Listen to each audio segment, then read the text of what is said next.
नमस्कार, मैं हूं सौरभ द्विवेदी। यह है दी लल्लनटॉप.com के पॉलिटिकल किस्सों की खास सीरीज महामहिम, किस्से भारत के राष्ट्रपतियों के।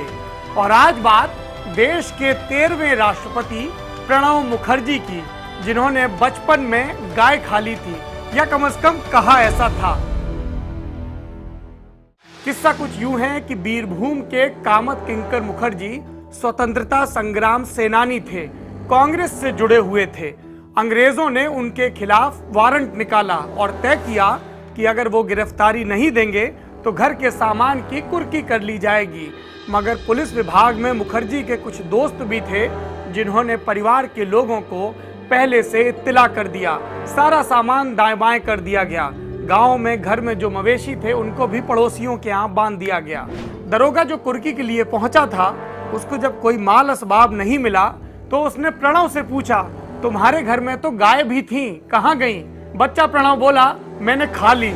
दरोगा चौंक गया, फिर बोला, तुम तो ब्राह्मण हो, गाय कैसे खा सकते हो? प्रणब को भी तब तक समझ में आ गया। बोला, वो घर वालों के पास पैसा नहीं था तो उन्होंने गाय बेचकर खा ली, मैं ये कह रहा था।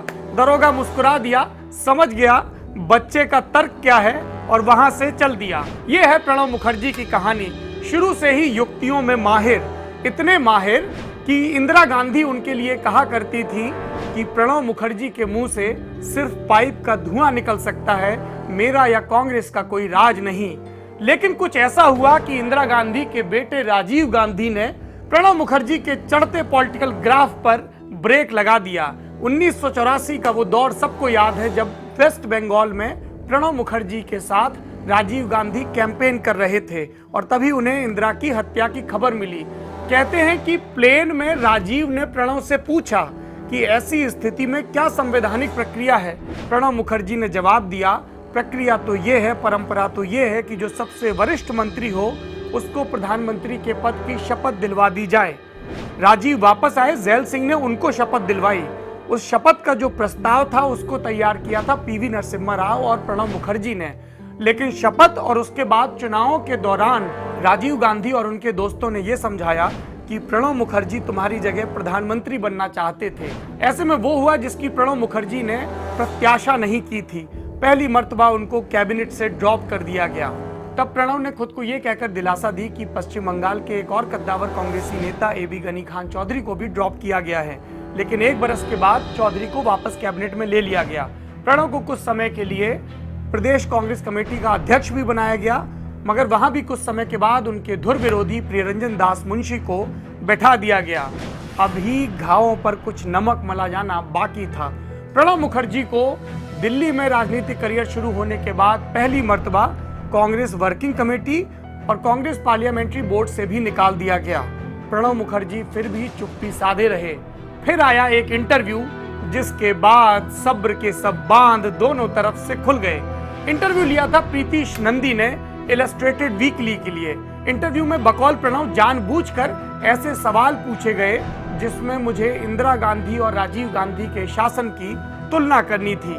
मैंने ईमानदारी से जवाब दिया। मेरी ये ईमानदारी राजीव को पसंद नहीं आई। अप्रैल 1986 प्रणब मुखर्जी कमलापत त्रिपाठी के यहाँ बैठे हुए थे। यूपी के कद्दावर नेता, कांग्रेस के एक्टिंग प्रेसिडेंट रहे राजीव और इंदिरा के वक्त, और प्रदेश के मुख्यमंत्री भी। कमलापत त्रिपाठी भी राजीव गांधी से नाराज चल रहे थे। दोनों तरफ से जोरदारी में खतो किताबत चल रही थी। ऐसे में कमलापत त्रिपाठी की बहू चंद्रा ने आके प्रणब मुखर्जी को बताया, आपको कांग्रेस से निकाल दिया गया है। प्रणब मुखर्जी को समझ में नहीं आया कि कैसे रिएक्ट करें, मगर उन्होंने रिएक्ट किया कुछ महीने के बाद और एक नई पार्टी बनाई जिसका नाम रखा राष्ट्रीय समाजवादी कांग्रेस। शुरुआत में लगा कि कांग्रेस का ये नया धड़ा मजबूत होगा। कांग्रेस से गुंडू राव जुड़े, उत्तर प्रदेश से कमलापत के बेटे मायावत त्रिपाठी, इसके अलावा उत्तर प्रदेश के पूर्व मुख्यमंत्री श्रीपत मिश्र और कई और असंतुष्ट नेताओं ने इस गुट को ज्वाइन किया। गुट की पहली बड़ी लड़ाई थी मार्च 1987 का बंगाल का चुनाव, क्योंकि इसके अध्यक्ष प्रणब मुखर्जी वहीं के तो नेता थे। लेकिन मार्च 1987 में हुए इस चुनाव में राष्ट्रीय समाजवादी कांग्रेस को 0 सीट मिली और फिर शुरू हुआ प्रणब मुखर्जी का सबसे बुरा वक्त। अभी उनके राज्यसभा की सांसदी में कुछ महीने बाकी थे, लेकिन उनके डूबते जहाज को हर कोई छोड़ चुका था। प्रणब मुखर्जी सेंट्रल हॉल में अकेले बैठे फाइलें पलटते रहा करते थे। पाइप पीते रहते थे। कांग्रेस का कोई भूतपूर्व या मौजूदा नेता उनसे दुआ सलाम करने भी नहीं आता था, दो लोगों को छोड़कर, तमिलनाडु के जी के मूपनार और नजमा हेपतुल्ला। लेकिन इन दुआओं का कोई फायदा नहीं रहा। प्रणव को यह समझ में आ गया कि कुछ और ही जुगत भुलानी पड़ेगी और तब उन्होंने याद किया अपने पुराने मित्र उड़ीसा के संतोष मोहन देव को। संतोष मोहन देव और शीला दीक्षित ने कई महीनों की गणेश परिक्रमा के बाद राजीव गांधी को यह समझाने में सफलता हासिल की कि प्रणब मुखर्जी को विरोधी खेमे में रखने का कोई फायदा नहीं है। फरवरी 1988 में त्रिपुरा में चुनाव थे और तब प्रणब मुखर्जी को कांग्रेस के लिए कैंपेन करने को कहा गया। लेकिन संतोष मोहन देव ने राजीव से कहा कि इसमें एक तकनीकी अड़चन है। आपने सार्वजनिक रूप से इंडिया टुडे को दिए एक इंटरव्यू में प्रणब मुखर्जी के क्रियाकलापों की आलोचना की है। ऐसे में जब तक पार्टी का महासचिव जाकर उन्हें इस बारे में सूचित नहीं करेगा, निष्कासन वापस नहीं माना जाएगा। प्रणब मुखर्जी को खबर दी गई। मल्लू नाम के एक महासचिव थे, उनके जरिए और प्रणब मुखर्जी त्रिपुरा के चुनाव में जुट गए। हालांकि राजीव के रहते उनकी किसी बड़े पद पर वापसी नहीं हुई। 1989 में राजीव चुनाव हारे, 1991 में उनका कत्ल हुआ और आया नरसिम्हा राव का दौर। वही नरसिम्हा राव जो कभी प्रणब मुखर्जी के जोड़ीदार हुआ करते थे। प्रणब को लगा कि अब नरसिम्हा राव प्रधानमंत्री बन रहे हैं तो शायद उन्हें कैबिनेट मंत्री बनाया जाए। वैसा ही इंतजार जैसा 31 दिसंबर 1984 को प्रणब मुखर्जी कर रहे थे, जब सुबह के वक्त संसदीय दल की मीटिंग में वो राजीव के बगलगीर थे, लेकिन 3 बजे के शपथ ग्रहण में उनका नाम सूची से नदारद था। 1991 में भी ऐसा ही हुआ। प्रणब दुखी हो गए, लेकिन कुछ ही दिनों के बाद नरसिम्हा राव का उन्हें फोन आया। नरसिम्हा राव ने प्रणब मुखर्जी से कहा, कब तक नाराज रहेंगे? नाराजगी छोड़िए, कैबिनेट नहीं तो क्या हुआ, आपको योजना आयोग का उपाध्यक्ष बनना है। शुरुआती नानुकुर के बाद प्रणब मुखर्जी इसके लिए तैयार हो गए। इस पूरे कार्यकाल में प्रणब ने इस बात का ध्यान रखा कि वो राव के विश्वास पात्र तो बने रहें, मगर इतने करीबी न दिखें कि गांधी परिवार उन्हें फिर से शक की नजर से देखने लगे। शक नहीं पनपा और इसीलिए 2004 में जब मनमोहन सिंह की सरकार बनी तो प्रणब मुखर्जी को रक्षा मंत्री का पद दिया गया। 2006 से 9 तक वो देश के विदेश मंत्री रहे। 2009 में जब यूपीए राज लौटा तो उन्हें वित्त मंत्री का प्रभार दिया गया, जहां पर 2012 तक वो काबिज रहे। 2012 तक ही क्यों? क्योंकि तब आ गया देश के राष्ट्रपति का 13वें राष्ट्रपति का चुनाव। और 2007 में जब वामपंथी पार्टियां चाहती थी कि प्रणब मुखर्जी राष्ट्रपति के उम्मीदवार बने, तब तो सोनिया ने उन्हें रोक लिया था। उन्हें अपने इस अनुभवी सिपहसालार की जरूरत थी, लेकिन 2012 में सोनिया को यह समझ में आ गया था कि 14 का जनादेश कांग्रेस के पक्ष में जाने की संभावनाएं बहुत कम हैं और ऐसे में राष्ट्रपति भवन में एक ऐसा व्यक्ति चाहिए जिसके संवैधानिक फैसलों की महत्ता भी हो और विश्वसनीयता भी। ऐसे में पलड़ा प्रणब मुखर्जी के पक्ष में झुकना स्वाभाविक था।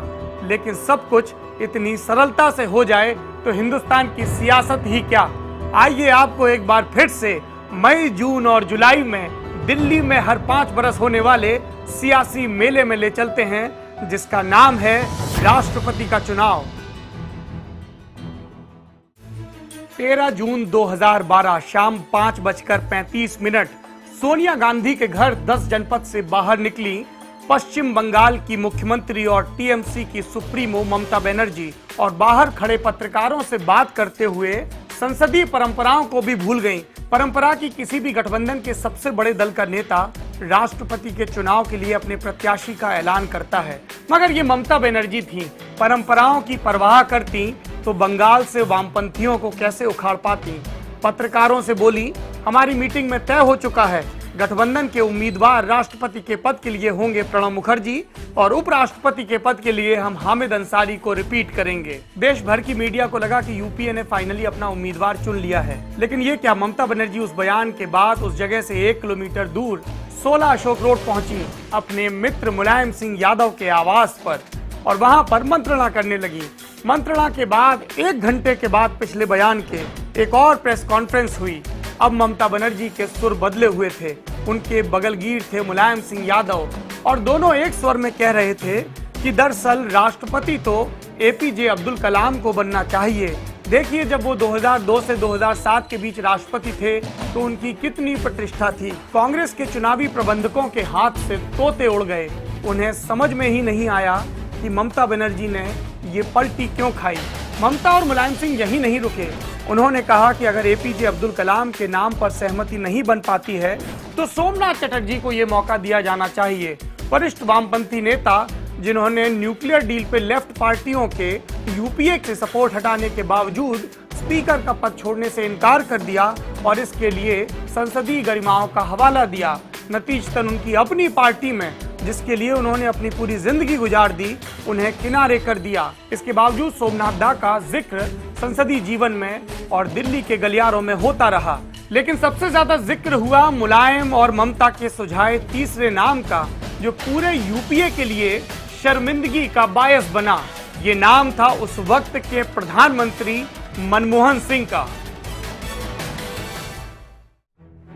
जब ममता और मुलायम की ये प्रेस कॉन्फ्रेंस हो रही थी तो पूरा देश देख रहा था, मगर सबसे ज्यादा गौर और हैरानी के साथ देख रही थी 10 जनपद में सोनिया गांधी।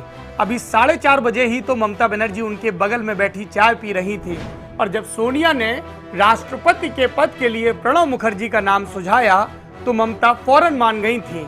सोनिया को लग रहा था कि ममता का उदाहरण देकर वो दूसरे गठबंधन दलों को मना लेंगे, लेकिन अब सोनिया की सारी योजना उलट पुलट हो चुकी थी।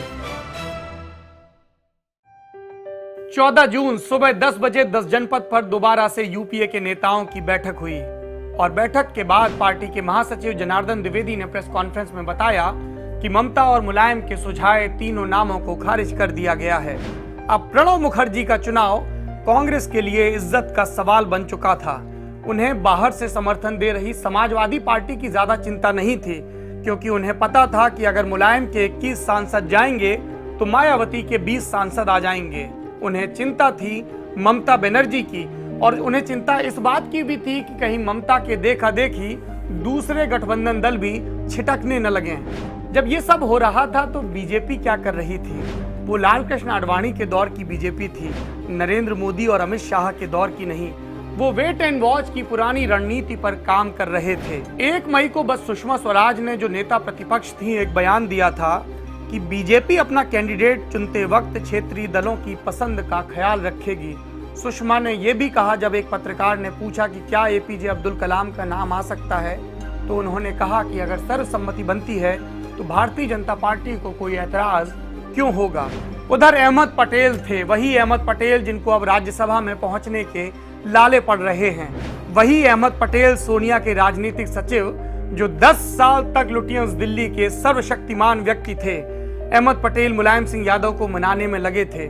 कितने सफल हुए इसे यूं समझ लीजिए कि 14 जून की शाम को उस वक्त मुलायम सिंह के खास उनके भाई रामगोपाल यादव ने पत्रकारों के सवालों के जवाब में सिर्फ इतना कहा, सपा मध्यावधि चुनाव की संभावना से इनकार नहीं करती है। तब सोनिया गांधी को समझ में आया एक पुराना फॉर्मूला, कांटे से कांटे को निकालने का फॉर्मूला, या जैसा कि शास्त्रों में लिखा है, विषस्य विषमौषधम, यानी कि जहर ही जहर को काटता है। सोनिया गांधी ने अपने दूध पहुंचाए लेफ्ट दलों के पास। लेफ्ट के दल किसी भी कीमत पर ममता बनर्जी को चित्त करना चाहते थे। उन्हें ये बढ़िया मौका लगा। उनके लिए समर्थन के तर्क जुटाने में एक सुविधा ये था कि प्रणब मुखर्जी पश्चिम बंगाल के रहने वाले थे। वो बंगाली अस्मिता के नाम पर, प्रणब दा के नाम पर सहमत हो सकते थे। उधर डीएमके के टीआर बालू और एनसीपी के शरद पवार को सोनिया गांधी ने भोजन के बहाने अपने आवास पर तलब किया और उन दोनों को भी मनाने में सफलता हासिल की। जाहिर सी बात है, समर्थन के एवज में कई सियासी रियायतें भी दी गईं। फिर चाहे महाराष्ट्र में एनसीपी के नेताओं पर चल रहे मामले हों या फिर डीएमके के नेताओं पर चल रहे। ये 2012 का दौर था।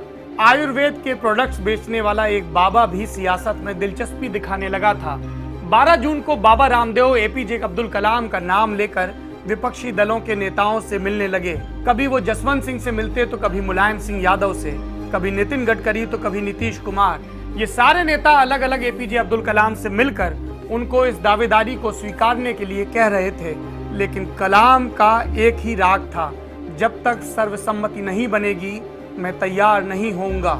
इस बीच सोनिया गांधी के पुराने दुश्मन और फिर दोस्त बने पूर्व लोकसभा स्पीकर पीए संगमा ने अपनी दावेदारी का ऐलान कर दिया। इस ऐलान के चलते पीए संगमा जिस एनसीपी का हिस्सा थे उसमें दो फाड़ हो गई। पीए संगमा की बेटी अगाथा जो कभी मनमोहन सरकार का हिस्सा रही थी वो भी अलग हो गई। और जब बीजेपी को लगा कि उन्हें चेहरा बचाने के लिए कोई और उम्मीदवार नहीं मिल रहा है, जब उन्हें समझ आ गया कि कलाम इस तरह की लड़ाई के लिए तैयार नहीं होंगे, तो उन्होंने भी पीए संगमा के नाम पर हामी भर दी। ममता की परवाह किए बिना 16 जून 2012 को सोनिया गांधी ने प्रणब मुखर्जी के नाम का ऐलान कर दिया। उस वक्त मनमोहन सिंह ने जो कहा वो काबिले गौर है। मनमोहन बोले कि किसी और के लिए प्रणब मुखर्जी की जगह लेना बेहद मुश्किल होगा। सत्य भी है, कांग्रेस के सबसे बड़े क्राइसिस मैनेजर जिनकी हर पार्टी में दोस्ती थी और वही प्रणब मुखर्जी अब राष्ट्रपति भवन पहुंचने की राह पर थे। ममता और मुलायम का विरोध किसी काम का नहीं रह गया था, क्योंकि यूपीए के दल तो छोड़िए, शिवसेना जो एनडीए की साथी थी उसने भी प्रणब मुखर्जी को समर्थन देने का ऐलान कर दिया था। जब ममता को नजर आया कि वामपंथी दल यूपीए की गोद में बैठने को तैयार हैं, तो मन मारकर वही बंगाली अस्मिता का नारा देकर उन्होंने भी प्रणब मुखर्जी का समर्थन कर दिया। मुलायम सिंह के भी बल ढीले पड़ गए। ऐसे में प्रणब और संगमा के बीच का मुकाबला एक जरूरी औपचारिकता भर था। जब नतीजों का ऐलान हुआ तो वोटों की गिनती कुछ इस तरह पाई गई। प्रणब मुखर्जी को मिले 7,13,763 मूल्य के वोट, जबकि पीए संगमा को मिले 3,15,987 मूल्य के वोट। बतौर राष्ट्रपति कैसा रहा प्रणब मुखर्जी का कार्यकाल?